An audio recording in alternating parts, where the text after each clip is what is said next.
Siguro sa imong kinabuhi karon igsoon, daghan ka og mga pangandoy.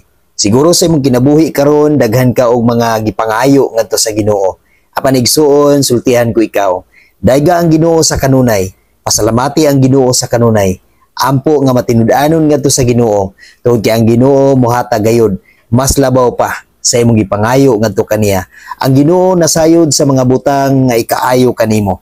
Ang Ginoo adunay mga maayong butang nga ihatag kanimo nga mas labaw pa sa imong gipangayo ngadto kaniya. Salig lang kanunay sa Ginoo igsoon, dayga sa kanunay ang Ginoo o wala nay lain pa. Efeso 3 versikulo 20. Nagingon, daygon ta ang Ginoo kansang gahom ania kanato ug mao'y makahatag og labaw pa kaysa atong pangayoon o hunahunaon. Timani igsuon nga ang Ginoo mohatag gyud sa mga butang nga ikaayo sa matag usa kanato ug mas labaw pa sa atong gikinahanglan. Atong daygon ang Ginoo sa kanunay igsoon, tungod kay ang Ginoo matinud-anon mohatag gayud sa matag usa kanato kung atong unahon ang Ginoo igsoon, kung atong pasidunggan ang Ginoo sa kanunay igsoon.